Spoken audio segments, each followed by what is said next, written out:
All right, we're back. Sorry about that, everybody. Go ahead. So Rod was talking about going to the Edmonton Oilers games and going to the Edmonton Eskimo games when he was a kid.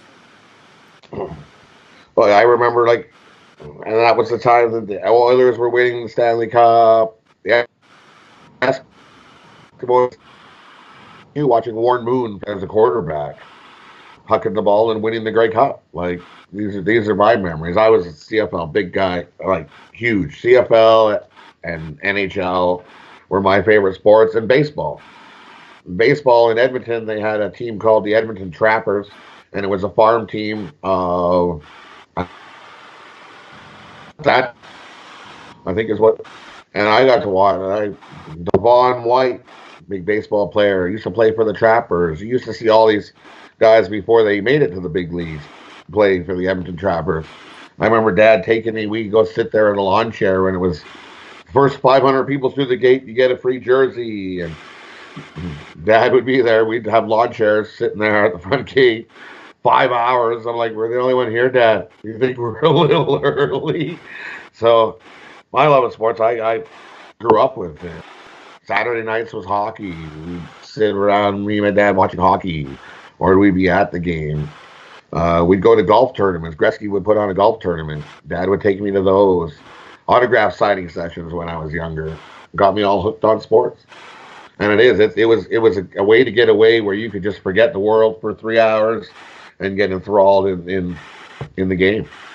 So for me, it's like everyone had kind of like that where you went from like this is something to enjoy to something that this is going to be part of my life forever. So for me, that event for me happened when I played pee wee football, and I was like in elementary school, probably in like fourth grade, and maybe I was in fifth grade, and our team went undefeated in Miami. Our pee wee football team, we went undefeated. We won the championship.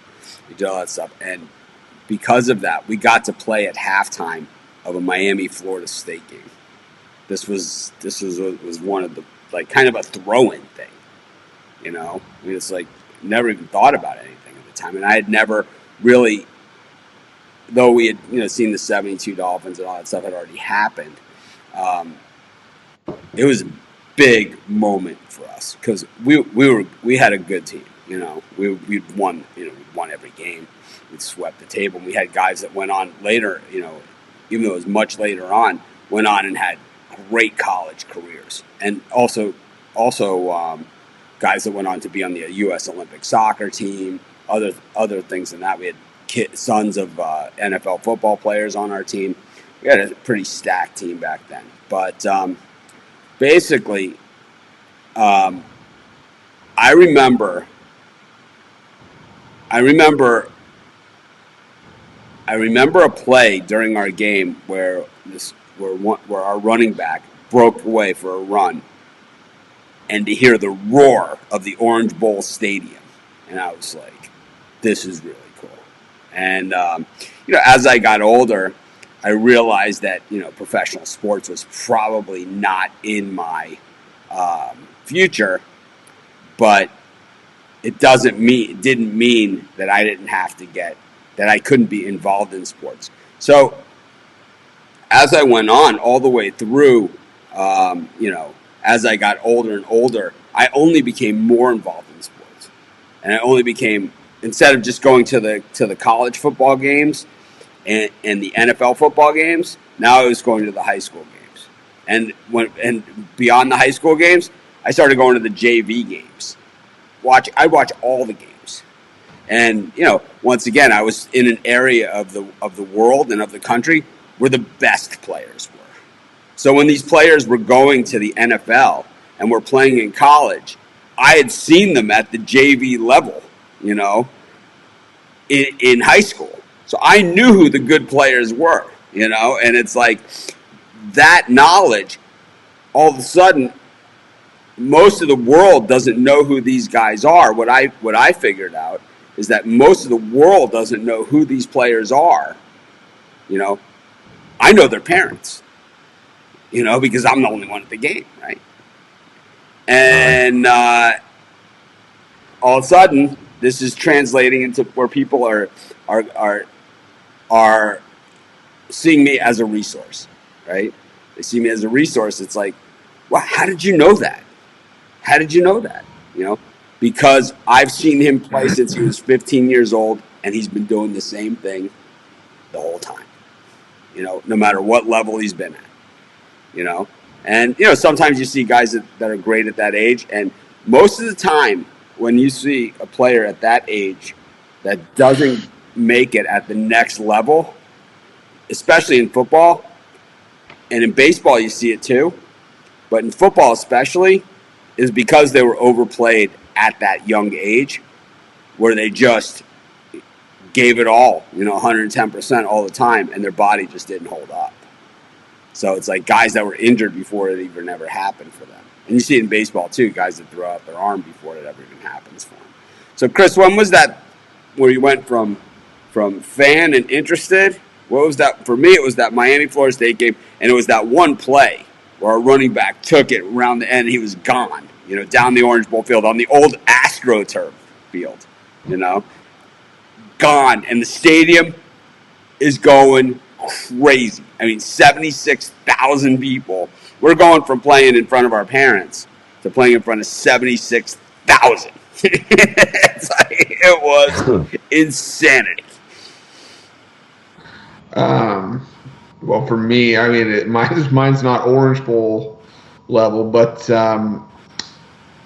you know, growing up, there was a lot of bullying and stuff, so I didn't have many friends. But then once I started getting to high school, I joined the football team, and it's something that I'd never done throughout elementary school. But once I got into high school, I was like, you know what, a little bit of a bigger guy, maybe I can play offensive line. So grade 10 rolled around, and then I was benched for a little bit, and then grade 11 rolled around, and I was starter from day one. And I remember in grade 11, I had my first Friday Night Lights game, and it was against, I'll always remember, it was Lauren. I was playing for Meadowvale, and we were playing Lauren Park, and Lauren Park was like the rich kid school, for the lack of a better term. Like, everybody hated them because they had the nice field, they had the nice school, they were the first one in the region to have a scoreboard, and, you know, this, that, and the other. And I remember just going out, and I was like, I thought this was something that only happened on TV. I didn't think this was something that was actually legitimate, like up here. And then you see like our you know, local cable company coming out to record the game and televise the game, and I remember, you know, playing that game, having a blast, even though we lost. Funny enough, I'm pretty sure I lined up against Brent Urban, DN for the Bears now. We were in the same year. So, but yeah, I think that was probably the moment that did it for me. How about you, Rod?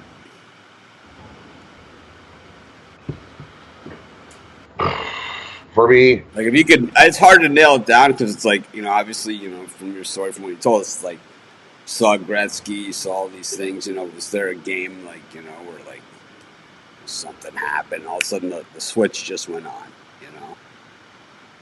For me, it was younger. I've always loved sports even from a little kid. Dad would take me to all these games and stuff, and in '87 when the Oilers and thing, but what really got me hooked, I'm gonna say I was about 17, and it was in '93.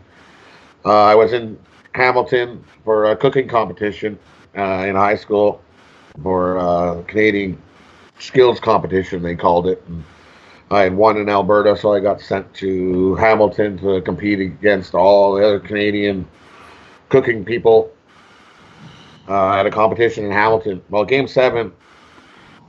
Leafs versus the Kings was going on at Maple Leaf Gardens that night, and you're telling me I'm 20 minutes away, and I got to go watch this. I'm like, I don't care how I can do it, but I'm going to watch this. I told the teacher that was the chaperone, and I said, hey, I'm going to the Leafs game.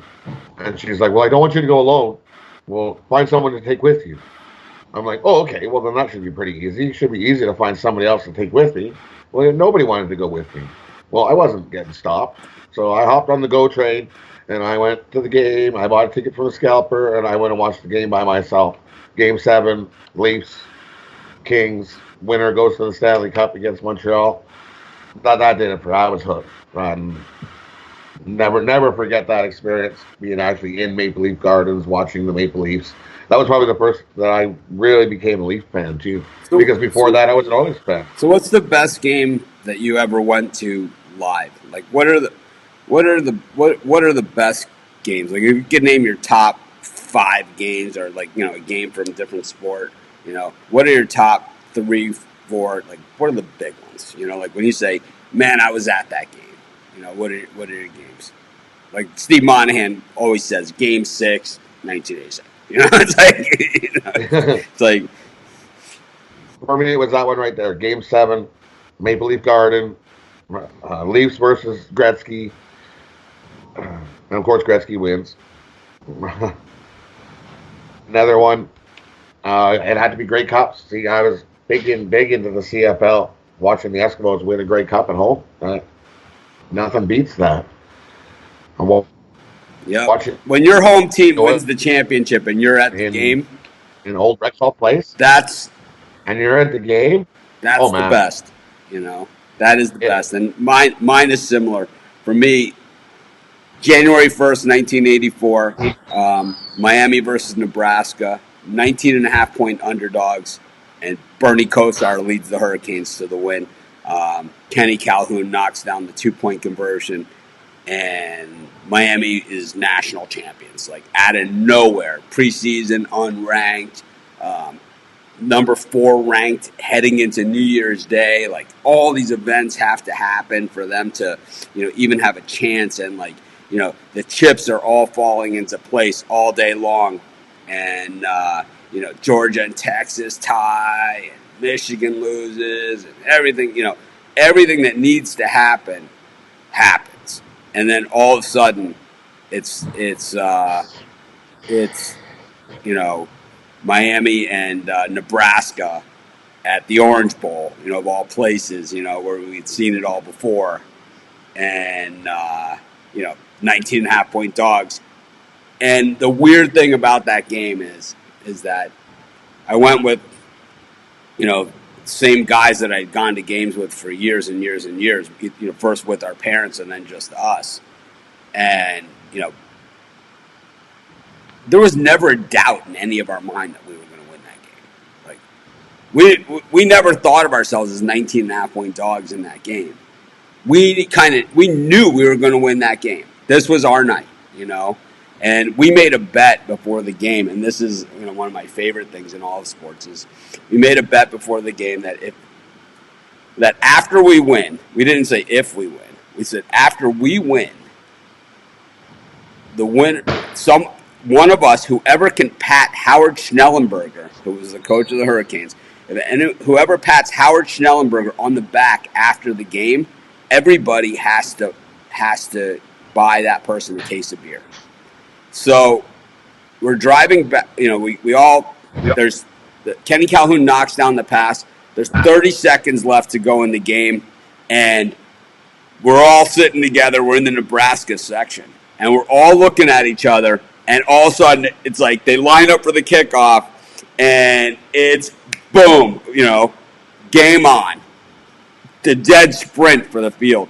They're surrounding the field with German shepherds, with police officers and stuff, right? So it's going to be crazy down there, right? It's going to be bedlam because it's this is going to happen, right? Miami's going to win the national championship. It's going to be at home. It's going to be the biggest upset in the history of the world. It's like it's all happening, and then all of a sudden, they're counting it down. We're all on the field, right? It's just bedlam. We're the first ones down there, but everybody in the stadium is on the field. So, the players are high-fiving everyone. It's an amazing thing. They're playing that song. It's a miracle, right? It's a miracle, a true blue fest, right? Miracle. And because it is, 19.5-point dogs. We're national champions. We've come from nowhere, right? From absolutely nowhere. And so we finally all find each other under the goalpost, right? They don't tear down the goalpost. And find each other down on the field under the goalpost. And it's like, my friend Mike is like, I won. You guys all owe me a case of beer. And we're like, what? How could you? Because I had gotten there to Schnellenberger, and he's surrounded by state troopers, right? So there's no way to do it. And my friend Mike is like, I got him when he shook hands with Tom Osborne. I patted him on the back and said, and held up, because they gave out those big foam #1 hands. He held up the hands that, he goes, I patted him on the back, and I was yelling in his ear, we're #1, we're #1, because everyone's, chant, we're #1, right? And so no one believes him, right? No one believes it. So the next morning on the front page of the Miami Herald is Howard Schnellenberger shaking hands with Tom Osborne, and my friend Mike patting him on the back like this, holding up the big #1 hand. It was absolutely awesome. One of my very, very favorite sports moments, even though I lost the case of beer on that. And it was a night that I'll never forget. And I've been at other national championship nights, that Miami won. I was there when they beat Oklahoma, Jimmy Johnson's national championship. But nothing was ever like that. Chris, do you have a game like that was kind of like your game? It was like, I was at the Kellen Winslow Miami Dolphin game. I was at, the Dan Marino, the one where he broke the touchdown record against the Jets in the Meadowlands. I was at the Throat Slash game at the Meadowlands. I've been at a lot of big games, lots of them. And, I've been at wide right 1, wide right 2, wide right 3, wide left. I've been at all those games. But that, and like what Rod was saying, when they win the championship, it's a whole different level. Chris? Yeah, for me, a lot of like the game winning moments haven't been happening in Toronto lately, because it's only been the last like 5 or 6 years that our sports scene around here started to get a little bit better. But say a couple games definitely stuck out for me. July 2017, I remember I had gone because the tickets were for my birthday. The Jays beat the Angels with a 7-run 9th inning walk-off grand slam from Steve Pearce. I remember that vividly because I remember getting hit in the head with a bag of popcorn. The MLS Cup that year. You only get one. Oh, I only get one? Yes, you only get one. Oh. So, anyways, I said I've been to these other games, but it's like, there's only one. Rod also. There's only one. So, it's that one moment. So, anyways, this show is kind of like I said, it's kind of all over the place, but this is who we are and why we're here. And it's just things that, I always want to talk about, and, I always get sidetracked. I talk about these things all the time anyway, but, the last thing that I really want to say is, if you notice, all of our stories, right, all of our big moments,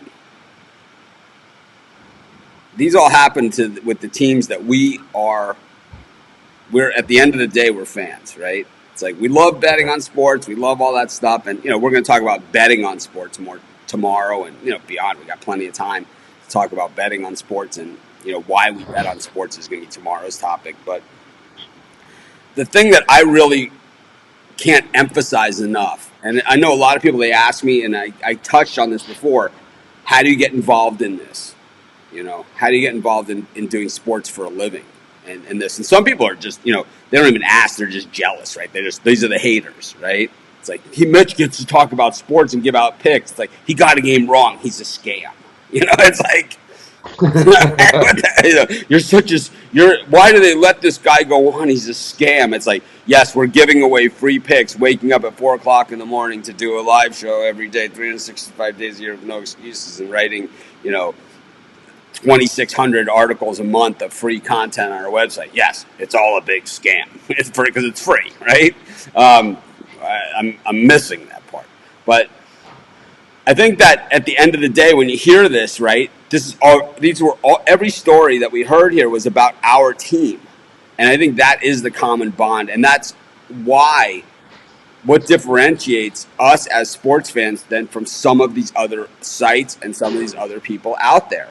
It's like, I think that you guys are smart enough. You know who's going through the motions for the money.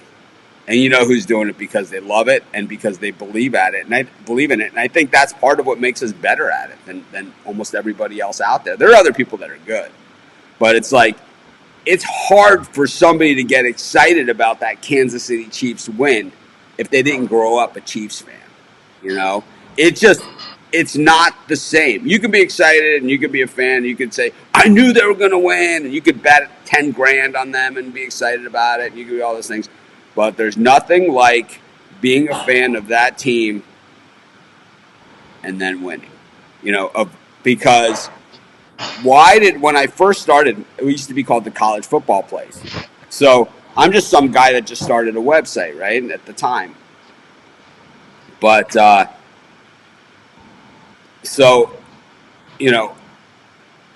why was I accepted to be on, why all of a sudden, like out of nowhere, right? I'm this guy that's just doing this. Why within my first year of having a website is the LSU radio station asking me to come on as a guest? I'm not an LSU guy, right? Why are they asking me to come on their college football show? Why are they asking me to come on their college basketball show? Why do other places around the country ask me to do things like this? Why is that? Because they know that I know. And it's kind of like an unwritten rule. Why were the Auburn fans mad when one of our writers who no longer works for us, and why did they respect it when I fired the writer? Because he was writing basically things that were inauthentic to the game, Why do they know? Why is the expectation higher of me than it is of like some of these other sites that you could tell they got somebody in India to write their articles for them just to have content so they can index in Google and get, whatever.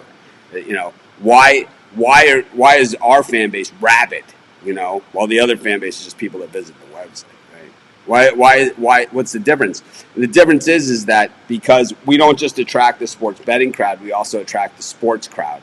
And the sports crowd knows, the college football fans, they know that I know. And what do I know is that every Saturday, I live and die, man, with my team. And it's like, I've been there, I've been there in 120-degree heat. And it's like, in college football, there is no tomorrow. And everyone always said when there was no playoff, right, they should have a playoff. And all college football fans, while we want a playoff because the polls kind of got in the way at the end of the season, we all know that every Saturday is a playoff, And that is the reality of the situation. And it's like, I live that. And when my team loses, I'm in a bad mood, When it hurts me personally, And it's like, they know that, And they know it from Baton Rouge. They know it in Washington, right? With the Huskies. They know it, and as bad as things I said about Penn State when they went through their whole thing, which they deserved at the time, and they deserve accolades for coming out of it as well. They know that I know. Certain fan bases, they're never going to get it, right? Ohio State, they're just never going to get it, right? They're just mean, right? They're just self-centered, mean, arrogant, all of those things. The bulk of them, not all of them, but just this large core of their fan base is just idiots, right? It's like, I don't understand it. Venomous, right? It's like, it's nothing personal that you're a fan of this team or that team. You could hate my team. It has nothing to do with me personally. These guys, they really think it is, and it's like, it's just ignorance, nothing more. And I'm not, I don't mean to single out the Ohio State fans because I know a lot of my nephews who work who work with us at the site behind the scenes. They both go to Ohio State, So, it's just the way that it is. But I'm just saying that's not part of what we are, That's not part of what we are. And to me, it's like you have the other set of fans. And, I call Monahan out on this all the time. And, is that when you don't have a team, there's the defaults, right? You have the defaults. The Yankees, Notre Dame, Dallas Cowboys, right?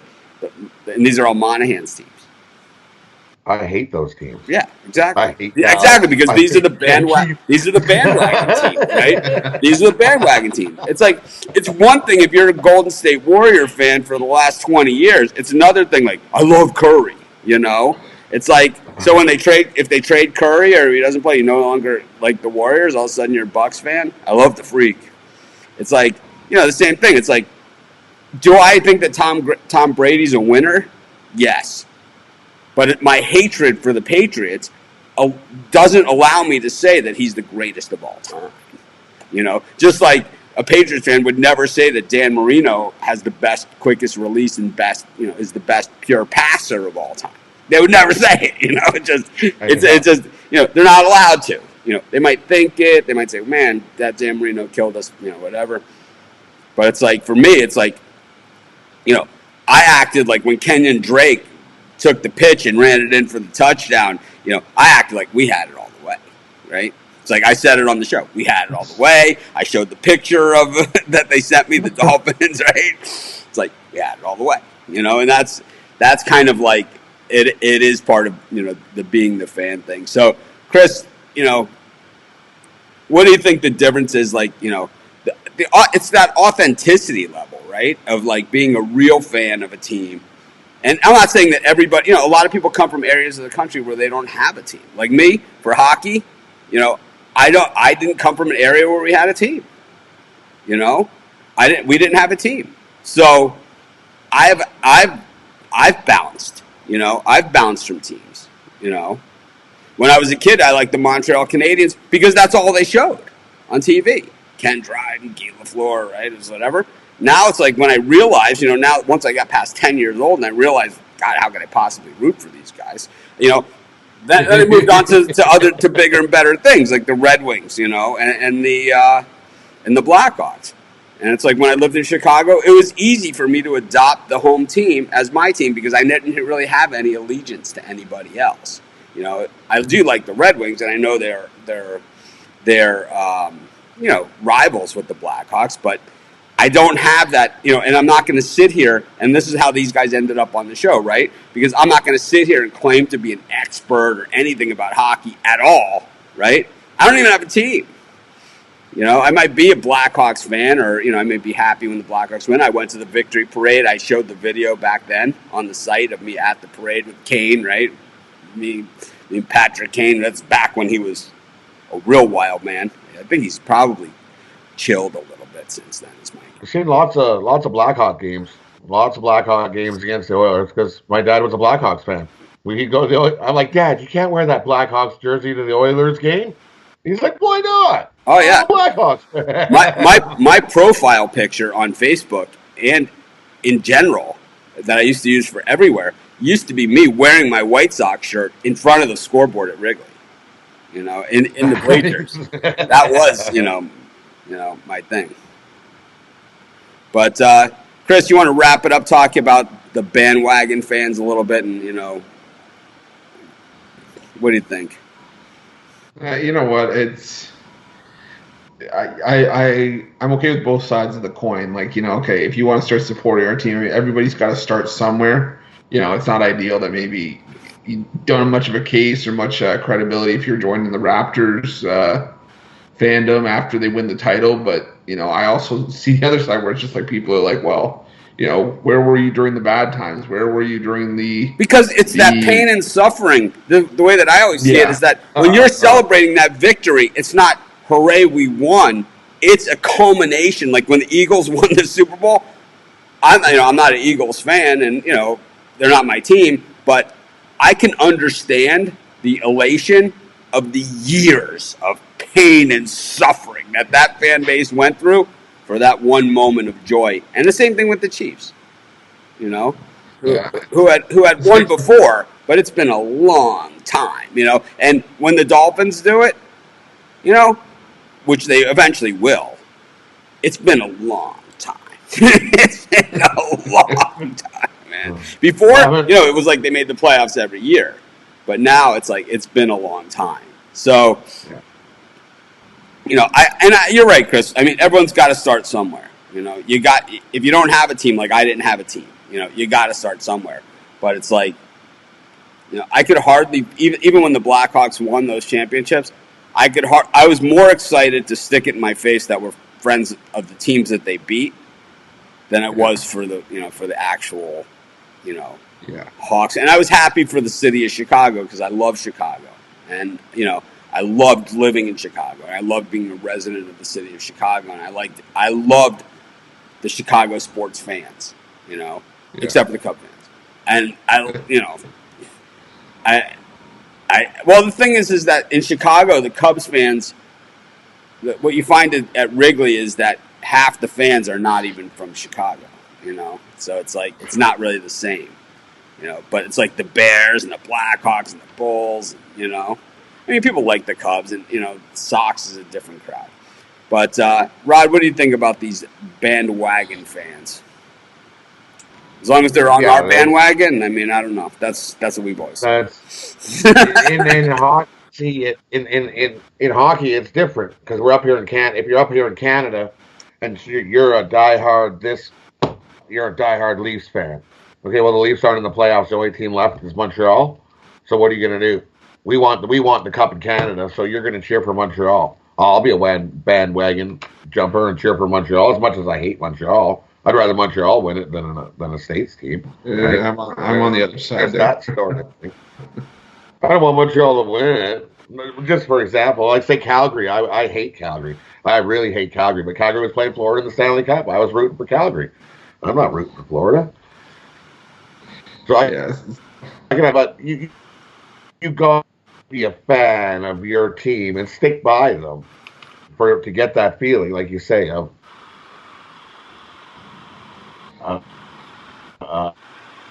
like if you're just a bandwagon jumper will watch a team lose like hardcore and have that feeling of like, oh, I feel like crap. Because the bandwagon guy always jumps on the winning team.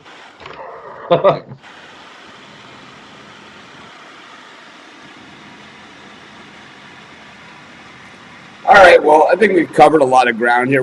This is a topic that just keeps on giving. We're gonna always allude to these sort of things as we go along, but I think we have some time to just dedicate to these types of topics, and we're gonna continue to do that. Hopefully, we're picking games again real soon. But anyways, thanks guys for joining me. See everyone tomorrow. You going to our Sims or Madden games? Oh yeah, let's do our Sims. What's our games? I'm 9-0 in picking simulated Madden games. I'm the GOAT of Madden. So the afternoon game, the Dolphins at the Bills. Bills minus 5.5. Over under 51.5. Oh boy. So this would be Fitzpatrick would be the quarterback for the Dolphins here, or I'm guessing so. Whoever was the top rated quarterback for Miami is probably going to be the starter. Who was the other quarter? Oh, it was Josh Rosen. Oh, Bills all day. Bills, yeah. Bills. Yeah. Bills at home. Yeah, I'm on the Bills too. What are they, minus what? Minus 5. All right. 7 o'clock. The Saints at the Lions. Saints minus 9.5. Over under 57.5. It's at the Lions? Yeah. What's the over? I still 57.5. I like the over 57.5 in that one. I like the Saints. Give me the Saints minus 9.5. Yeah, I'm on the Saints as well. I just think this is sort of a replica of that Dallas game where the Lions just get run past. And 10 o'clock Eastern, the Chiefs at the Raiders. Kansas City minus 7.5, over under 55.5. Got to go with the Chiefs here. The Raiders were the team that drafted number 1 overall. So. Yeah, got to go with the Chiefs there. And then the hockey one, you got the Leafs at the Bruins. Give me the Bruins there. Bruins on the money line. I'll take the over 5.5 in that one. I like the puck line on the Bruins there.